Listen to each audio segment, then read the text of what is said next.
Hi guys, Jordan here from Artisan Electrics. If you're one of our regular subscribers, welcome back to the channel.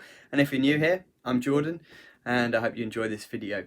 So it's just a brief one this evening. I've been working on a big old 150-year-old mansion, replacing all the downlights throughout the property.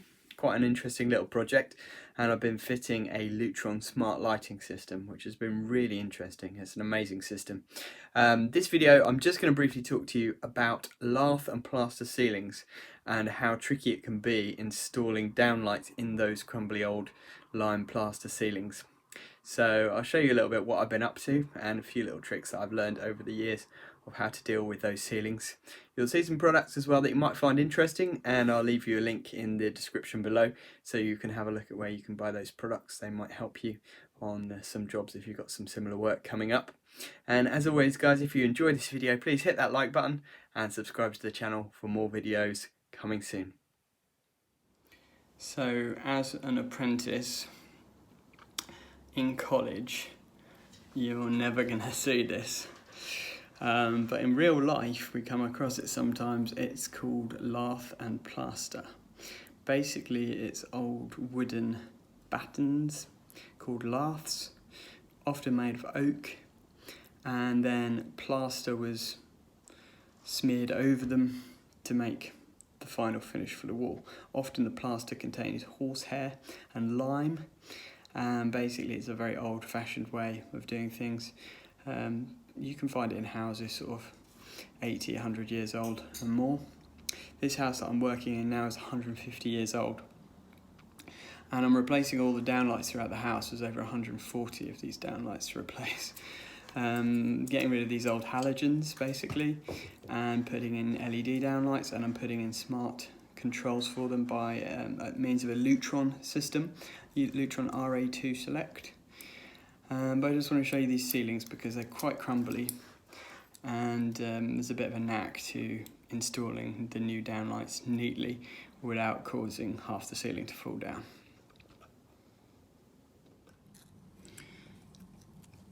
So you can see here, this is the plaster, and it's just super crumbly. And then these are the wooden laths made of oak, so they're very strong. And essentially, as soon as you touch this, it just, as you can see, it just starts to crumble and fall apart. So you have to be really delicate with taking the old light fittings out, carefully prizing them out from the ceiling, and then putting the new ones in, especially if they're not exactly the same size. It can be quite a delicate task. So with these, for example, the new ones that I'm installing are slightly bigger. And so what I'm going to have to do is get my hole cutter in here and just enlarge the hole slightly in order for it to fit properly. Otherwise, if I don't, it's too tight, and as I push in, the ceiling will just start to crumble away. So yeah, I just thought I'd share that with you. Hope you find it interesting. So if you ever come across one of these behind a light fitting and you wonder what it is, looks a bit like some kind of scary hat, it's actually what we call a fire hood. And these are introduced when the regulations came in about maintaining the fire barrier of the ceiling, part of the building regulations, and before fire-rated downlights were invented. This is what we used to have to do, put one of these over the halogen downlight in order to maintain the fire barrier of the ceiling. Now it's quite, well, the effectiveness of these is debatable, I would say. I personally think they're a bit naff, but they were a way of satisfying the regulations at the time. Now, I try to pull them out of the ceiling when I'm putting new fire-rated downlights in, because they just take up a bit of space, and it's not good to sort of leave things hanging around inside the ceilings when not necessary. So I try to remove these as much as possible and just throw them away. But yeah, thank goodness for fire-rated downlights, much better solution. The particular downlights that I'm installing today are the JCC 1002 in white, and these are a slightly larger version of the 1001s, and they are eyeball, so they're adjustable, and also the colour temperature can be changed by just flicking a little DIN switch here on the actual driver. So flick it this way for warm white, this way for cool white, so it goes between 3000K and 4000K. And this is what you use to click into the actual light fitting. Light fitting itself is here, so that's what they look like. Yeah, nice looking fittings. They're not IP rated, that's the only thing, so you can't put them in within the zone of the bathroom. But apart from that, they do everything. Fire, acoustic rated, 7.5 watts, good lamp life, good temperature, colour, good CRI index. So yeah, overall a very nice little product and easy to install. So now that I've connected my driver up and tucked it up into the ceiling out of the way, I'm just going to enlarge the hole using this 86mm hole cutter and my DADE, Dust and Debris Extractor, which is a brilliant bit of kit if you don't want to get dust everywhere. And I'll enlarge the hole and then should be able to fit the downlight quite easily.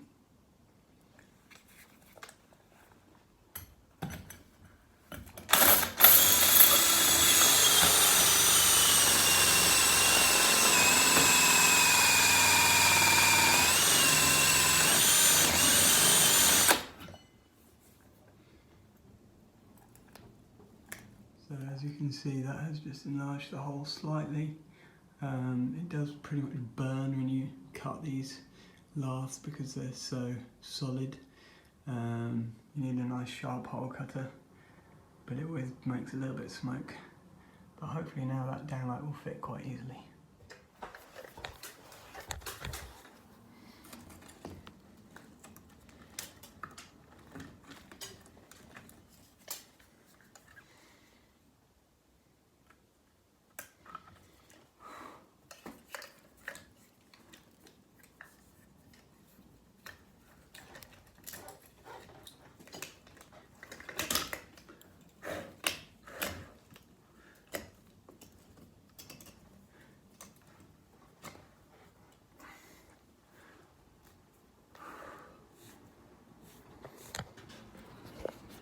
So as you can see here, it's fit now, nice and flush, it went in easily, but there's a little bit of damage here to the ceiling where the corners have just crumbled away.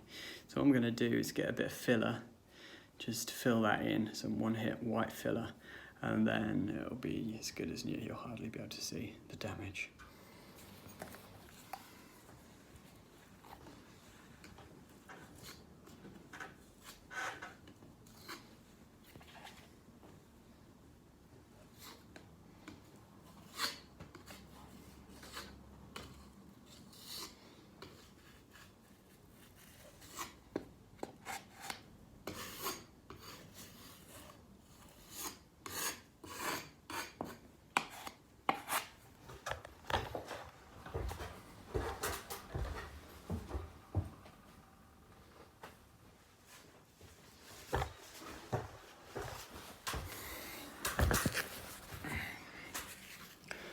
So I've filled that in, and what I like to do now is just go around with the big wipe and just wipe off any excess filler that's got stuck on the actual fitting or around the ceiling.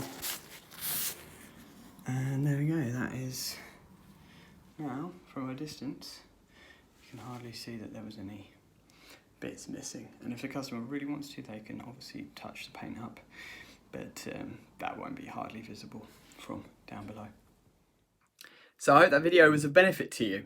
If you did, and if you haven't already, hit that like button and subscribe to the channel, and if you hit the notification bell, then you'll be notified next time a video from our channel comes out, so you can keep up to date with all the news. We've got some great videos coming up ahead. We're going to try and share with you some information about that Lutron smart lighting system, which is really interesting, and also some other great videos coming soon. And if you check the links in the description, you'll see some links to the products that we have mentioned in this video. For example, the DADE dust extractor, and also those JCC downlights that we like to install. You'll find the links below so you can have a look at those products and order some for yourself if you might have the need. As always guys, have a great evening and thanks for watching.